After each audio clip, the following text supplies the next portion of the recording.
For 22 years, LeBron James has ignored the critics. He ignored all the fuss and negativity, never paying attention to people like Skip Bayless. So what made him finally snap and confront Stephen A. Smith in the middle of a game? The answer reveals everything about fatherhood, media responsibility, and the unique pressure faced by children of superstars trying to make their own way. The tension between LeBron James and Stephen A. Smith began back in January 2025. After a Lakers game against the Philadelphia 76ers, Bronny James, LeBron's son, played for 15 minutes but couldn't score a single point. He missed all 5 of his shots in what ended up as a 118-104 loss. The very next day, Stephen A. Smith went on ESPN's First Take and said something that would gain the attention of the world. He looked straight into the camera and said, "I am pleading with LeBron James as a father. Stop this. We all know that Bronny James is in the NBA because of his dad." Stephen A. didn't hold back at all.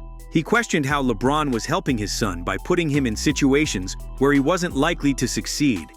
He claimed that everyone knew Bronny wasn't ready yet, and asked if LeBron understood what these numbers and experiences would do to his son. He even brought up other players trying to make it to the NBA, talking about all the people missing out on opportunities while busting their tails in the G League and overseas. He questioned whether LeBron realized he was exposing his son to unnecessary scrutiny and pressure. To really understand what's going on here, you need to know about Bronny's NBA situation. The Lakers picked Bronny with the 55th overall pick in the 2024 draft, making LeBron's longtime dream of playing alongside his son come true. On the opening night of the 2024-25 season, they made NBA history as the first father-son duo to share an NBA court together. Since then, Bronny has been going back and forth between the Lakers and their G League team. His NBA numbers are very small, just 1.4 points, 0.4 rebounds, and 0.4 assists in about 4 minutes per game across 18 appearances. But in the G League, it's a completely different story. There, he's averaging 17.5 points, 4.5 rebounds, 4.6 assists, and playing about 30 minutes in 15 games. This big difference in his performance is exactly what Stephen A. Smith was pointing out. Things finally boiled over on March 6, 2025, during a Lakers game against the New York Knicks. Stephen A. Smith was sitting courtside with Endeavor CEO Ari Emanuel and actor Larry David when, between the third and fourth quarters, LeBron walked over and got right in Stephen A.'s face. The confrontation was caught on video and quickly spread all over social media. While you couldn't clearly hear what was said in the footage, Stephen A. later shared the details at his shows. On Gilbert Arenas' podcast, Smith explained that the confrontation happened during the third quarter. According to Stephen A., LeBron walked out of a timeout, and when he turned around, LeBron was standing right in front of him.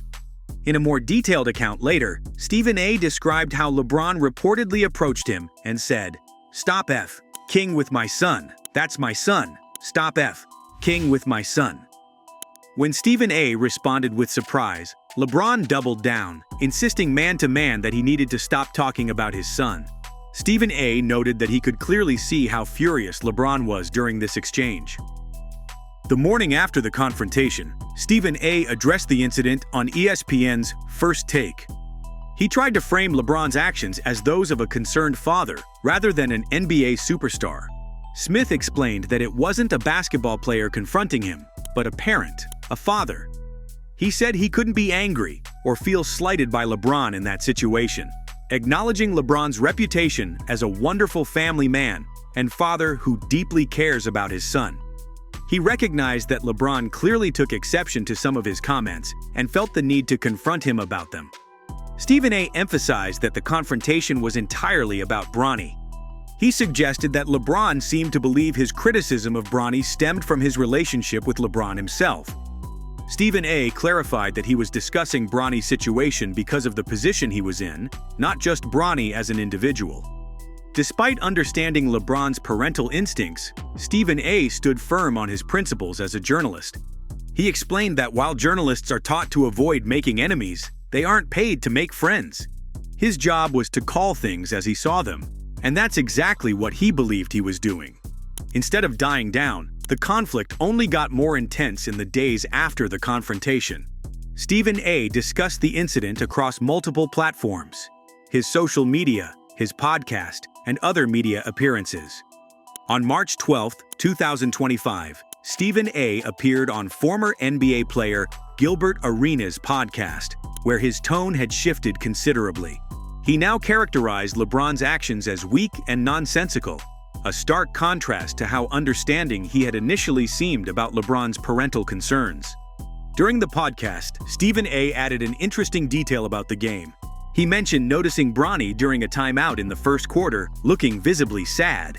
Stephen A. speculated that LeBron might have observed his son's demeanor and felt compelled to confront him as a result.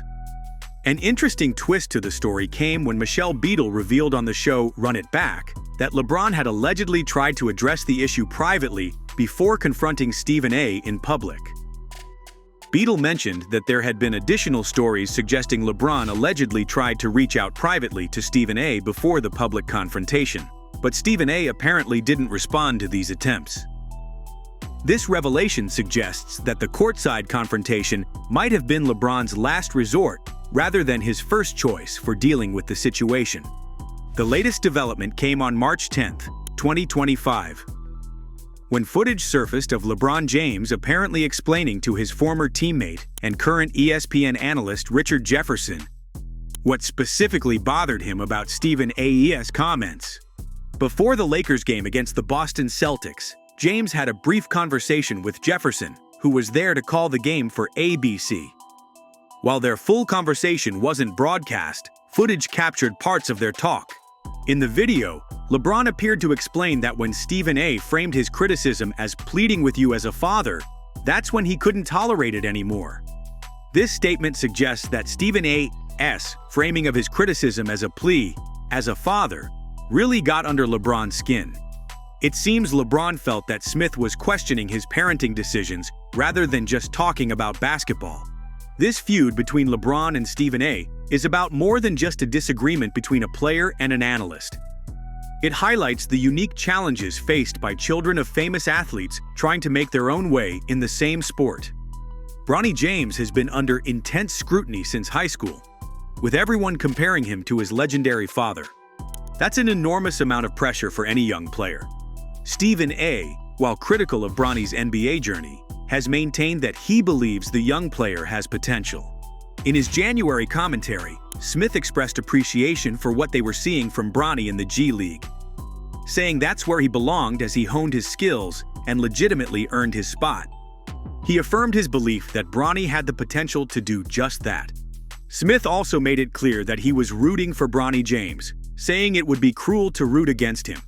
He described Bronny as a wonderful kid and wished him nothing but the best. However, he emphasized the unavoidable reality that being LeBron James's son brings an extraordinary level of attention and scrutiny. For LeBron, this isn't just about basketball criticism. It's about protecting his son during a difficult transition to professional basketball. For Stephen A., it represents the sometimes uncomfortable position sports analysts find themselves in when covering athletes and their families. As this story continues to unfold, the sports world is watching closely to see if these two giant personalities in basketball can find a way to reconcile.